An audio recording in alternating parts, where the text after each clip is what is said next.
नमस्कार मित्रांनो, सुस्वागतम. मन धागा धागा जोडते नवा या मालिकेच्या आजच्या भागामध्ये आनंदी आणि सार्थक एकमेकांच्या अगदी जवळून जात असतात आणि तेवढ्यात आनंदीचा रुमाल खाली पडतो. तेव्हा सार्थक वळून आनंदीला म्हणतो की एक्सक्यूज मी, तुमचा रुमाल खाली पडला. तेव्हा आनंदी सार्थकचा आवाज ऐकून थांबते. तेव्हा तिच्या लक्षात येते की सार्थक सर, आणि ती लगेच ही आपली जी ओढणी असते तिने तोंड हे झाकून घेते आणि जो चष्मा असतो तो डोळ्यांना लावते आणि वळून ती मागे पाहते तर सार्थक तिचा रुमाल उचलतो आणि तिच्या हातामध्ये देतो. तेव्हा ती फक्त सार्थकडेच पाहत असते आणि सार्थक तो रुमाल तिच्या हातात देत असतो. तेव्हा सार्थकला तिच्या हातांचा स्पर्श होतो आणि तो स्पर्श त्याच्या ओळखीचा असतो. आनंदीचा ओळखतो आणि दोघे एकमेकांकडेच पाहत असतात आणि आनंदी आपला रुमाल घेते आणि तेथून निघून जाते. सार्थक तर तिच्याकडेच पाहत असतो आणि आनंदी म्हणणार तोच.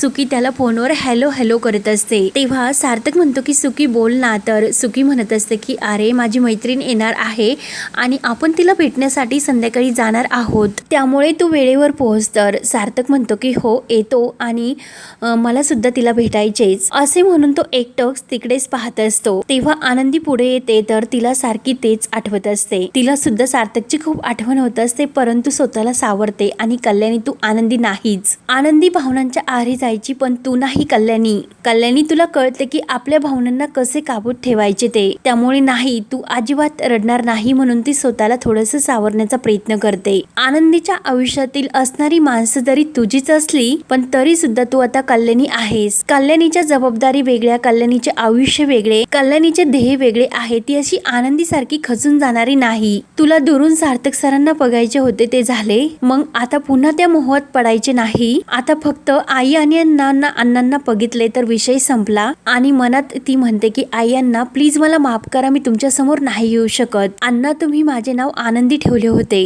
पण मी कधीही कुणाच्या आयुष्यामध्ये आनंद नाही आणू शकले आणि जर मी आनंदी बनून राहिले तर यापुढे सुद्धा मी कधीही कुणाला आनंद नाही देऊ शकत. म्हणून आता मी माझे नाव कल्याणी आहे, फक्त आणि फक्त कल्याणी. म्हणून तिला सार्थकची सुद्धा आठवण येत असते. त्यानंतर इकडे सार्थक तर गाडीतून येत असतो आणि त्याला सुद्धा तो रुमाल त्याने आनंदीच्याच हातात दिला असे वाटत असते आणि आनंदीची आठवण होत असते. आणि तेवढ्याच सुकी परत सार्थकला कॉल करते तर सार्थक कॉल उचलतो. तर सुकी त्याला म्हणते की अरे काय रे सार्थक, मगाशी मी तुला किती हॅलो हॅलो करत होते तर तू शांतच होता, काय झाले होते. तेव्हा सार्थक बोलून जातो की तो रुमाल खाली पडला होता. तेव्हा सुकी म्हणते की रुमाल, आणि कोण रुमाल. सार्थक म्हणतो की काही नाही, तू काय काम आहे ते बोल. तेव्हा सुकी म्हणते की सार्थक अरे कधी कधी तू तर असं वेगळ्याच जगात असतो, बरं तू कधी फ्री होणार आहे असे विचारते. तेव्हा सार्थक म्हणतो की हो माझ्या लक्षात आहे की संध्याकाळी 5 वाजता भेटायचे, कॅफे गंगाला भेटायचे, मी येतो.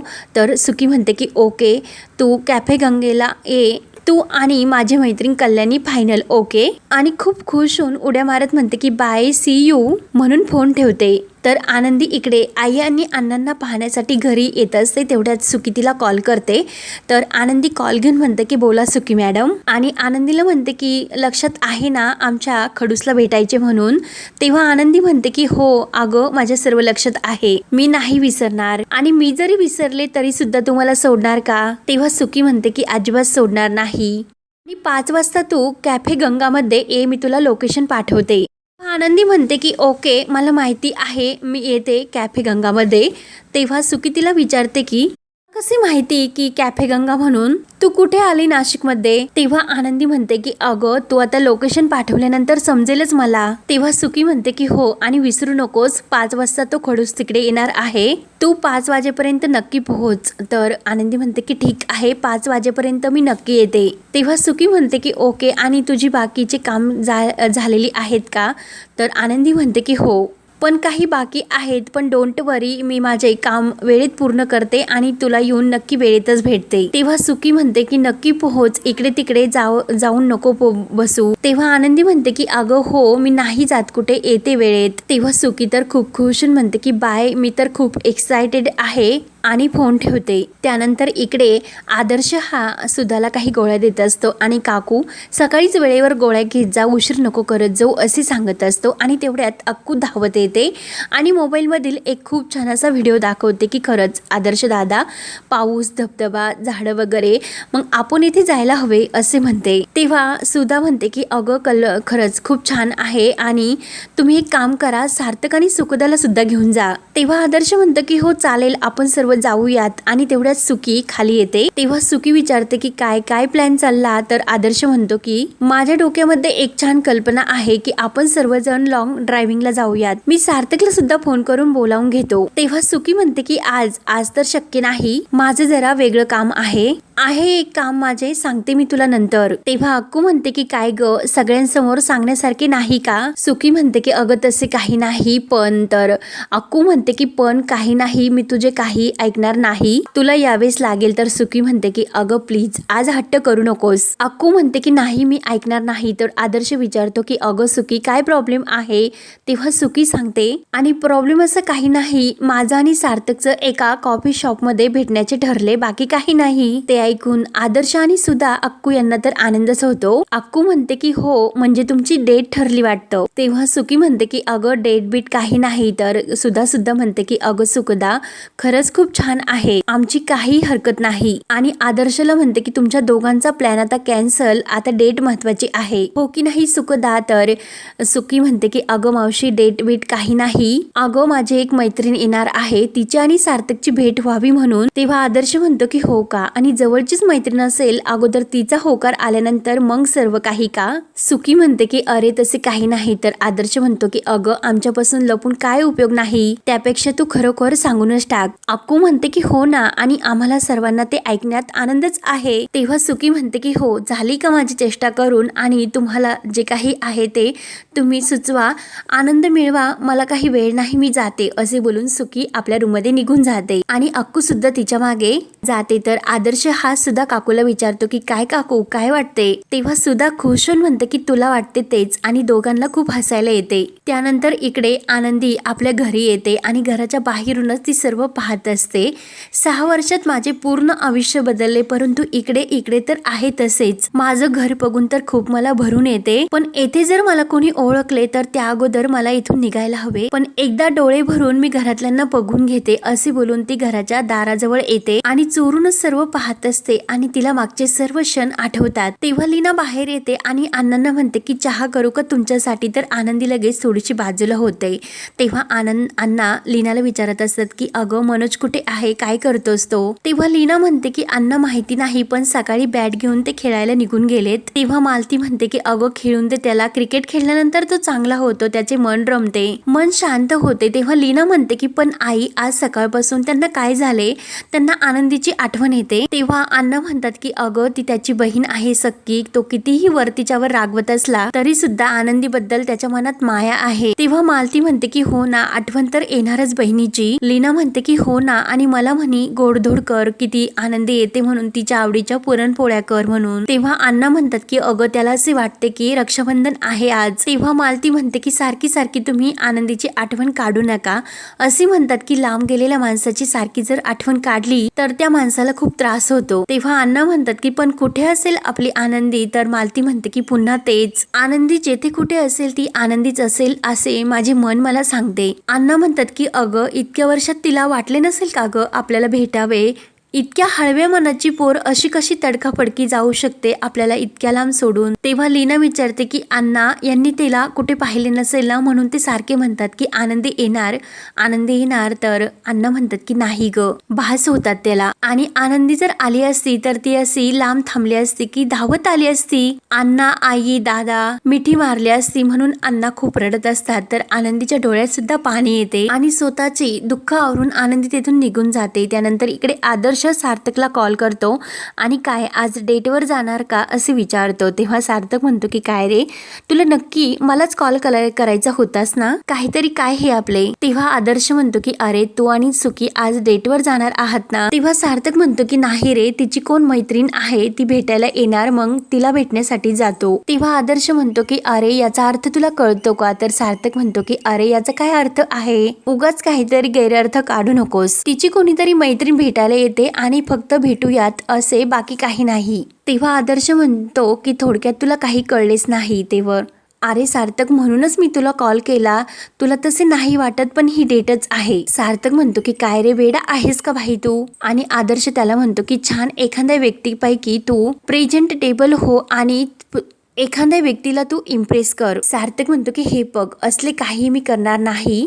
आदर्श त्याला म्हणतो की मी जे काही सांगतो ते ऐक, कारण चर्चा करत असताना तू तुझा फोन सायलेंटवर ठेव, नाहीतर मी तर म्हणतो की स्विच ऑफच कर. त्यांना असे वाटायला हवे की तुला त्यांचं भेटणं, त्यांच्याशी बोलणं हीच तुझी प्रायोरिटी आहे. मनाविरुद्ध जर काही गोष्टी असल्या तर प्लीज समजावून घे, खूप चिडचिड करू नको, असे काही टाकावून बोलू नको. मी जे काही सांगतो ते तुला कळते का. तर सार्थक म्हणतो की काय रे, का मला इतके सल्ले देतोस, मी कुणा एका गेस्टला भेटलो नाही का. तर आदर्श म्हणतो की अरे तू गेस्टला तर भेटलेला आहे, पण हे जरा वेगळेच आहे डार्लिंग. हे बघ, हे कसे आहे की शायद मेरी शादी का ख्याल कॅफे पे बुलाया हे तुला कळते का. तेव्हा सार्थक म्हणतो की भाई असे काही नाही, उगाच फालतू सारखे तू बोलू नकोस. आणि काय रे, भंकास मूड झाल्यानंतर तुला फक्त मीच भेटतो का. अक्कू असेल घरी, तू तिची चेष्टा कर, नाहीतर एखादा जुना पेशंट शोध आणि त्याला त्रास दे, मला त्रास देऊ नकोस. तर आदर्श म्हणतो की हे बघ सार्थक, मी जे काही सांगतो ते सिरियसली ऐकून घे. अरे काही गडबड व्हायला नको म्हणून मी तुला सांगतो.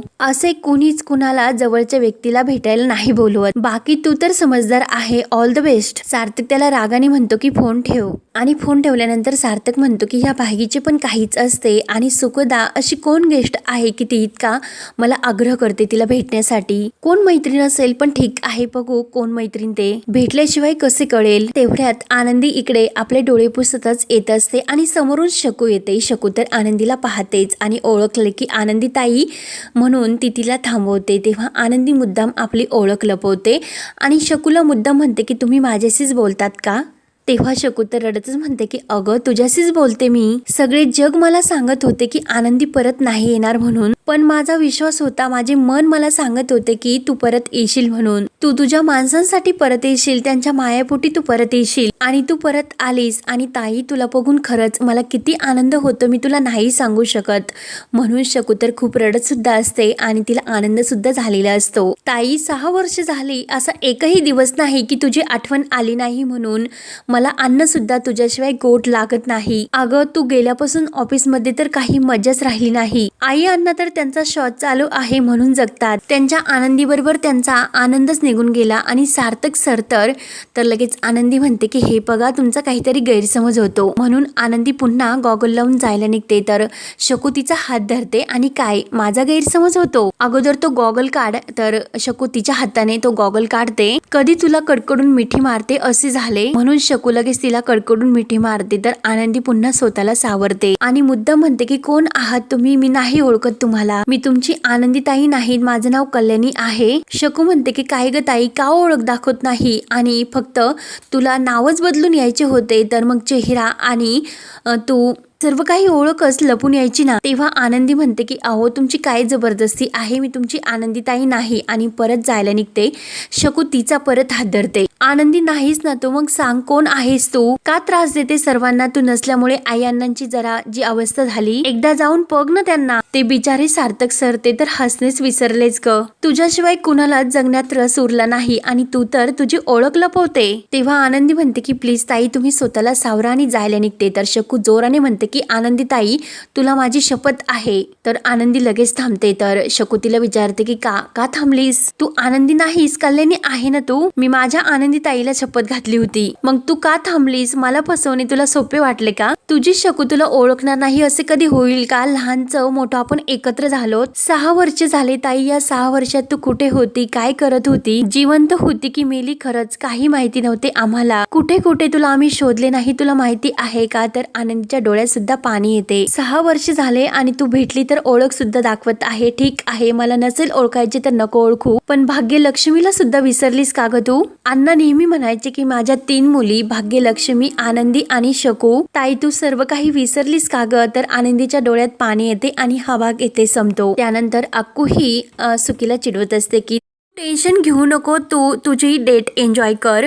तेव्हा सुकी म्हणते की अगं वेडाबाई आहेस तू, इतकी एक्साइटेड होऊ नको. तेव्हा अक्कू म्हणते की ऑल द बेस्ट आणि बाय. तर सुकीला टेन्शन येते. ती म्हणते की कल्याणी ताई कशी जज करणार सार्थकला? तिला तो आवडायला हवा, तिला आमची जोडी आवडायला हवी. सार्थकला रिजेक्ट करणे कोणी शक्यच नाही. त्यानंतर इकडे आनंदी शकूला सांगत असते मी सगळ्यांच्या सुखासाठी स्वतःला लांब ठेवले आणि आता मला परत त्यांच्या सुखी आयुष्यात नाही जायचे. तेव्हा शकू लगेच सार्थकला फोन करायला लागते. तर आनंदी तिचा फोन घेते आणि शकू नाही. तेव्हा शकू म्हणते की अगं ताई तुला कळते का त्यांना कळणे किती गरजेचे आहे म्हणून, घरच्यांना कळणे किती गरजेचे आहे म्हणून. तेव्हा आता आनंदी शकूला तो कॉल करून देणार का हे पाहण्यासाठी आपल्या चॅनलला नक्की सबस्क्राईब करत राहा. धन्यवाद.